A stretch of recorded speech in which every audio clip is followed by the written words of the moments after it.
I began the last video in this bedroom talking about how I decorated it and made it as different as I could from the way it was when we moved in.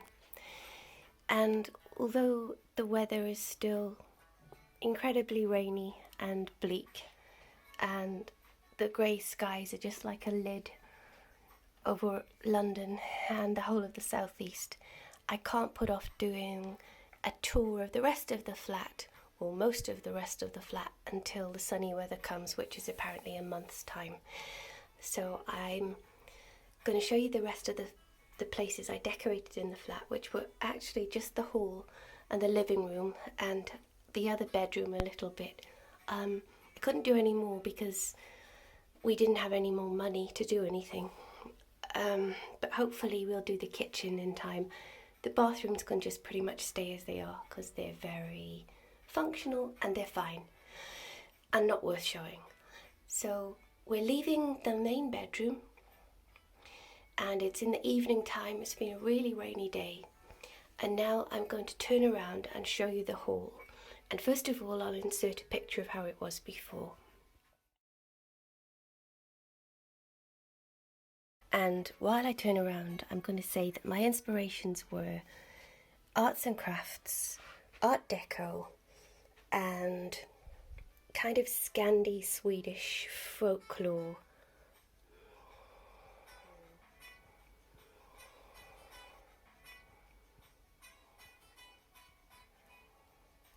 So this is a very unprepossessing little hall, as you can see.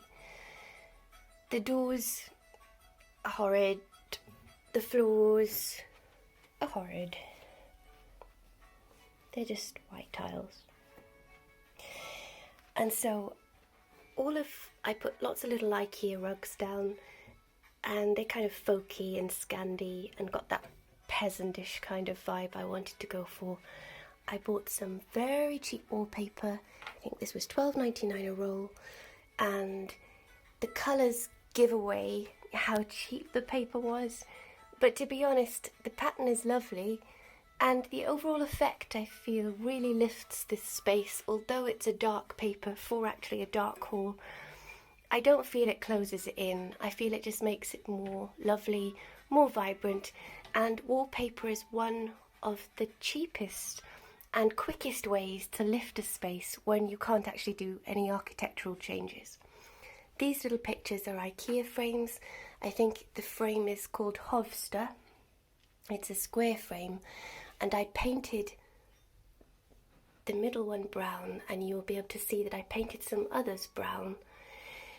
And the reason I painted them brown is because Ikea used to do a lovely brown darker wood Hovsta frame, but I think they're actually discontinuing all of them. So I was left with one dark wood frame and decided to paint the other pale frames dark to match it. All these pictures are just from books or magazines, and it's a really cheap way to get some lovely, you can't really see from the reflection, but it's a really cheap way to get some lovely prints for frames, as I'm sure you're aware. This is by a Russian artist, and each of these three pictures has a religious theme, so I thought I would put them in a little triptych here. This is actually a photo of an embroidery. It's actually a collage, a fabric collage, really beautiful. I'll put the artist down below. This was just from a magazine. I love interior design magazines, and it featured this artist. And this is a painting by someone in the arts and crafts movement, and I wanted some red in the hallway because besides blue and the kind of neutral tones, I have this red Chinese cabinet, which I'm going to show you now. So I tried to lace red throughout the rest of the hall to tie in with that. I just felt if I left it blue and neutral tone and whitish cream, and the whitish cream is to go with the doors, and the neutral tone hopefully ties in with these new handles I put on. And as you'll know from another video, if you've watched any of the other video about decorating this flat on this channel, I painted the keyhole or lock kind of things, because I just didn't have the money to buy matching locks to go with the handles. So I'm just trying to tone down, I'm just trying to tone in and blend in the keyholes. So I had the creamy white colour, which goes with the little bits of floor peeping through, and the doors, of course. And as you'll see around the corner, there's a sheepskin rug on that Ikea bench, so it goes with that as well. And then I had the neutral tones. By the way, the wallpapering is a terrible, terrible job. I kind of lost the will halfway through, and therefore there are lots of mistakes, but I still feel it makes the hall so much prettier. So then we've got these kind of beige Hessian tones almost, and I tried to tie that in with this lovely rug from Ikea, and also there's a few more natural wooden things around the corner in a Hessian bag. And then we've got also a cream coloured rug here, also Ikea. Ikea, by the way, do the most lovely rugs for the price that I've come across. They really are fantastic value for money, often 100% wool, and they just look, well, I like the aesthetic. It's kind of folky, Scandi, very functional, but also pretty in a really simple, homely way, and I like that. So besides the natural tone and the whitish cream, we've got a pale blue and a dark blue. And the wallpaper, as you can see, it's a little bit flat. So I decided to inject some red into the hall as well. And the main red article in the hall is this Chinese cabinet. I'm going to try and show you, although I'm going to try and show you the front of it properly, though the hall is so narrow and tiny, like the rest of this flat. It's a bit of a challenge getting a picture or a view of everything, but there we go. It's actually a really, really cheap, I mean, it wasn't that cheap actually, but I mean, it's really poorly made. It's almost like, it feels like a little bit of plywood really, or cardboard. This was from Wayfair, but I set my heart on a little Chinese cabinet, and of course I couldn't afford the real thing. And I thought this was a pretty good and pretty cute replication of the kind of thing I wanted, so I bought it. And this is the main red piece in the hall. Beneath it, we've got our internet modem and our electricity meter, like a little top-up meter, and an extension lead, all in that box with the blanket over the top, just to keep the unsightly things out of the way.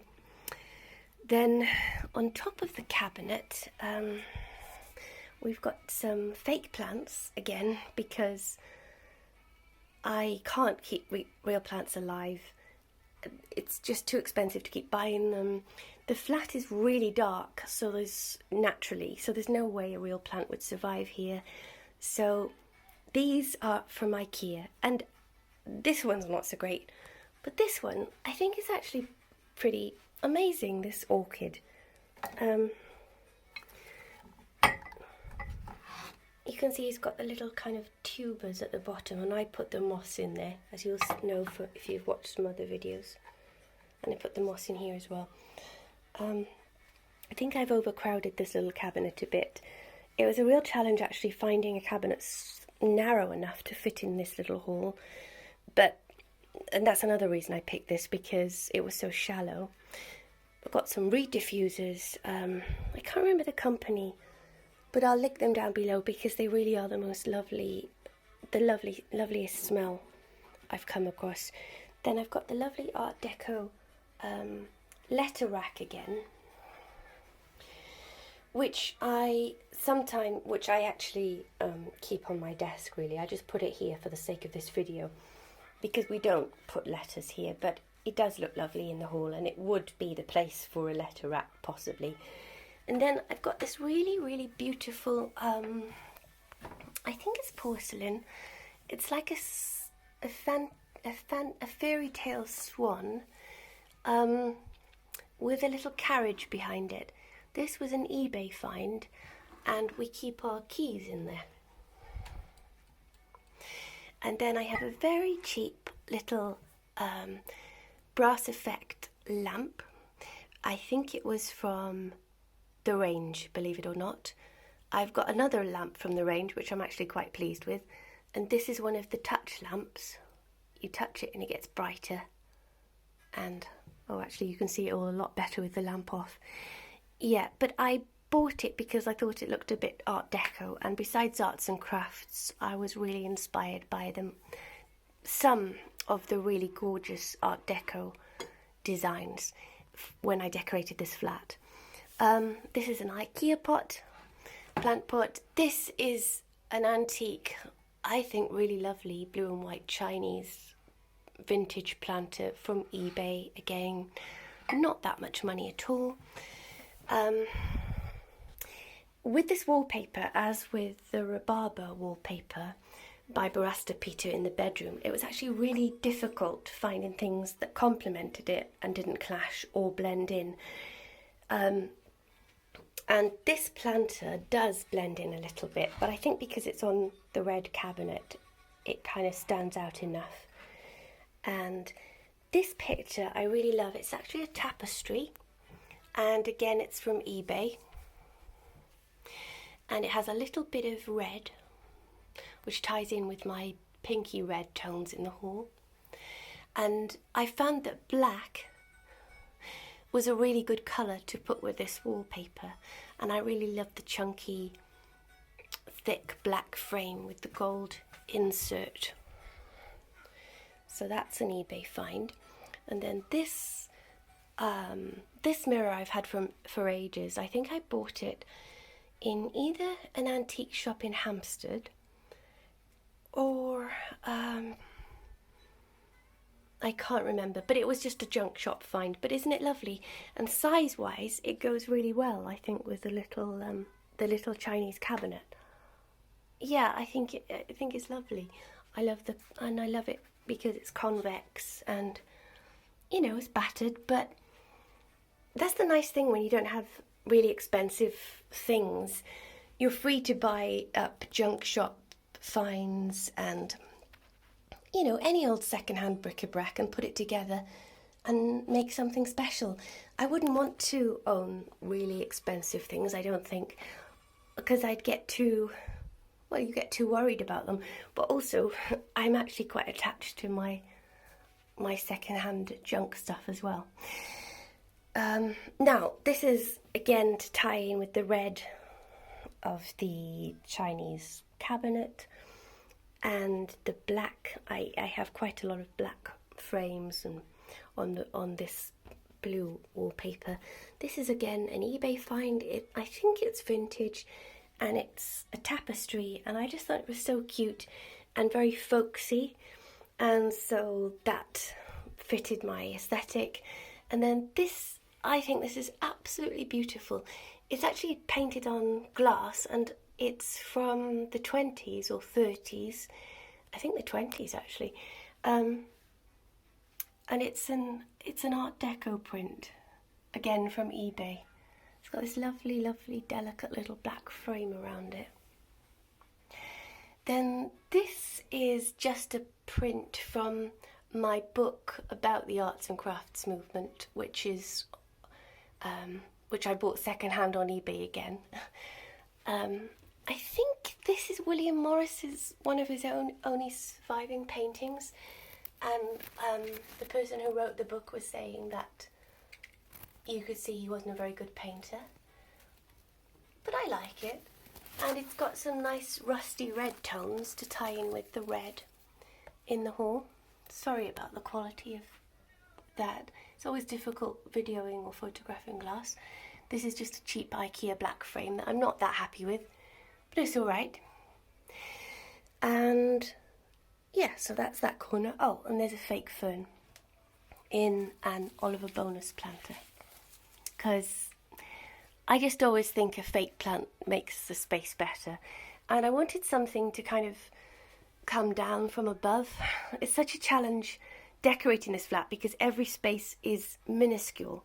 So you have to kind of think in miniature, which actually I make miniatures, so maybe that's why my brain was able to kind of think of ways around things. But basically, when you haven't got much space, one idea is to hang things from the ceiling, and so that's what I did with that there.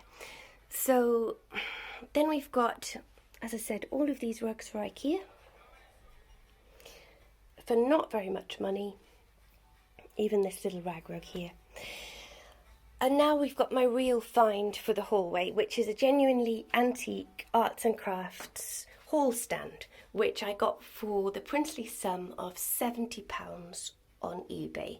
Now the delivery I think cost more than the hall stand itself, but I still feel it's worth it. I cleaned it up.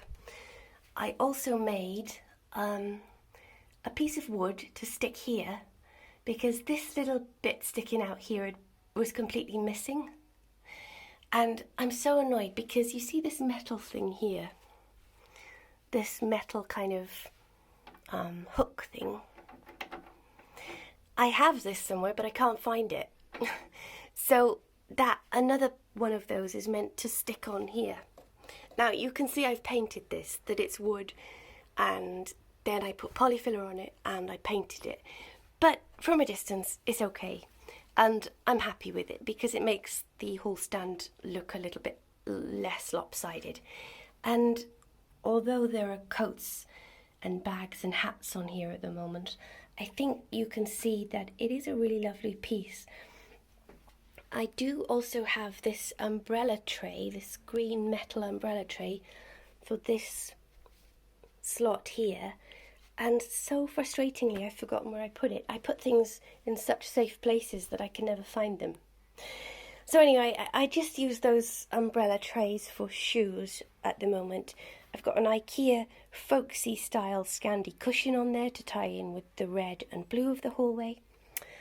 And to be honest, this hall stand doesn't, I'm just showing you how it's really lovely. It's almost a shame to put coats and bags on there.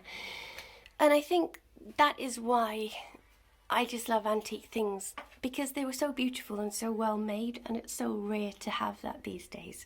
This would have been a simple hall stand back when it was made in 1920 or 10 or something. But isn't it lovely? I think it's really, really beautiful and so balanced, and I love the panelling. And oh, it's got a really handy seat.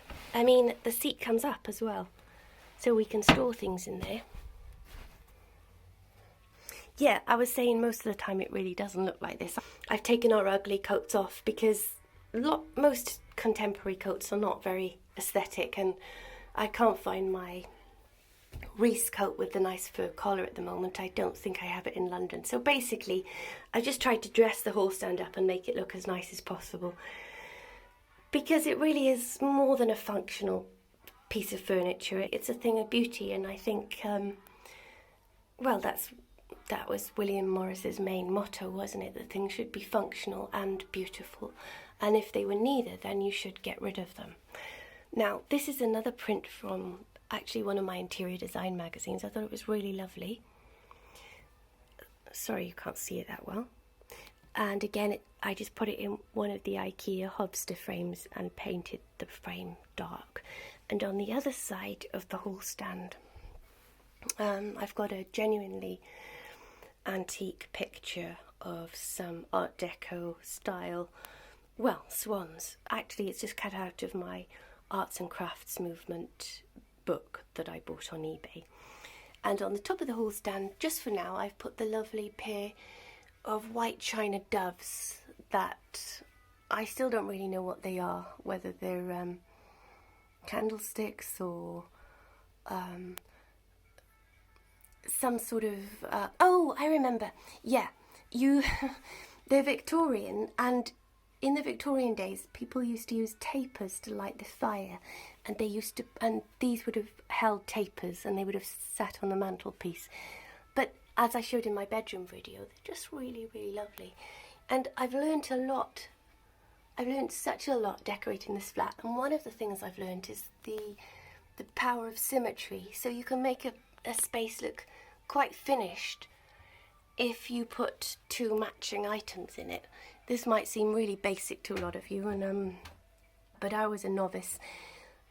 Well, not quite a novice, but I hadn't had the money or the time before to really enjoy decorating a place, and I just went nuts for a while, buying secondhand stuff on eBay, and just it was fantastic, and just like exploring loads of Pinterest and interior design magazines, and I learnt loads of things that will keep me in good stead for the rest of my life in terms of decorating things.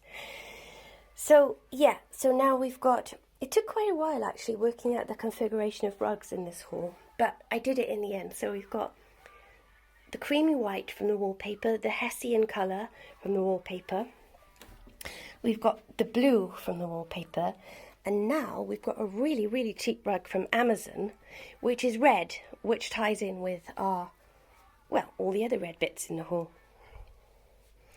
which includes this not actually that nice umbrella stand. Now, on the website, and again, this is the trouble buying things online, the orange of this French kind of, is it Art Deco? I don't know.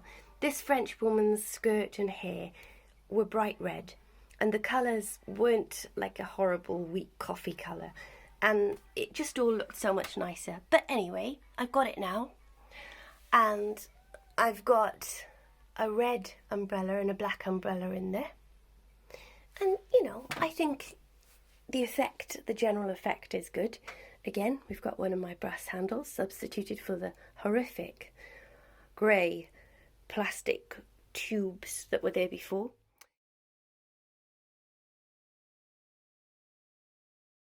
Then we've got another red decoration. This is again a vintage find from eBay. It is a wall hanging and a tapestry. I think it's absolutely lovely, and it kind of adds to the folky style. And now we have Ikea curtains. Can you believe? Well, actually you probably can. They do look a bit cheap, but from a distance I think they look pretty bloody good. And I don't mind the clash of patterns. This brownie pattern in the curtains, and by the way, these curtains were either 40 or 50, I think £40. I mean, for a pair of curtains, it's hard to resist. Well, anyway, it wasn't about resisting for me, it was about just, that was all I could afford. But I don't think the pattern clashes with the wallpaper, or if it does, it clashes in the way that the kind of arts and crafts movement often put quite intense patterns besides one another, and I feel the brown, or the reddy brown, ties in with lots of other elements in the hall, namely the brown wood frames, our shoe rack, and our wooden bench. The shoe rack I bought from Wayfair because our other metal shoe rack was such an eyesore, and well, there's not much to be said about that really, but it was kind of the nicest looking shoe rack I could afford for the money. This bench, I really love it, and it's almost a shame to cover it with this sheepskin rug. But yeah, it's an Ikea bench, really lovely. I will put the name of it down below. I love the colour wood. I really don't think you can beat Ikea for the quality of most of their pieces, the functionality, but also the look. But that depends on, well, the look of some of their pieces, because obviously there are some really to me, not very aesthetically pleasing modern pieces, which I wouldn't go for, but I like the peasant style kind of folk pieces, and if you do like that style, then, and you have quite a tight budget, I don't think you can beat Ikea. Now we've got a little, what shall I say, quartet? It's not a triptych, of 4 Hobster frames, of some more Ikea Hobster frames. This is the real colour of the frame, which is lovely in itself, and this is the colour I painted them. And in this frame we've got a print from one of my interior design magazines, I think. Yes, yes. That is it's actually a painting of a park in London. I think it's Kensington Gardens or Hyde Park. I'll put the link below. In the Victorian days, hence the little figure there. And then we've got part of a page of a Swedish book about plants that was used as wrapping paper by a lady on Etsy who has a vintage shop, and I bought the most exquisite table runner, a vintage Swedish table runner from her, and I thought her wrapping paper was so lovely that I framed some of it. And then we've got a picture from my arts and crafts book again. It's been a gold mine for framing, and this is an interior which is, I would say, equal parts arts and crafts and art deco, but I might be wrong there, and it may just be totally characteristic of the arts and crafts movement. It's just quite exquisite, really. I should know who painted it, but I don't off the top of my head. It reminds me a bit of the Carl Larsson interiors, but obviously he's more Scandinavian and folk inspired, and this is, well, I guess the folk aesthetic quite inspired at the arts and crafts movement as well. It's just incredibly beautiful, I think. Just incredibly beautiful. And so far from where we are today. And then in the last frame there's just something I got from one of my magazines just to fill up the space. And then we've got some Ikea shaker pegs, which because of our useless plasterboard walls will fall off if anything heavier than hats and scarves are put on them. And I actually bought that red hat and scarf just to tie in with the haul. But you know, that's actually part of decorating a room. Like if there are clothes or shoes in the room, it's part of it. And I don't think you should be embarrassed to, you know, buy a relatively cheap thing that is actually going to lend quite a bit of cohesion to the haul. I can't show you everything I want to at once, so I'm just kind of doing a bit of a, pan up and down. Then there are some more Ikea shelves, which again hold virtually nothing, so there's just like hats and gloves, balaclavas and things in those baskets, which are from Ikea again. And I feel the darkness of the baskets ties in nicely with the dark wood elements in the hall, namely the picture frames and the arts and crafts hall stand. And so that is our little haul. And I can't show it in one shot, but there we go. And now I can see I've already spent half an hour talking, so I'm going to have to start a new video to show you the living room, though I plan to do it in one big video. Thank you for watching. I hope you picked up some tips. I hope you enjoyed it, and see you soon.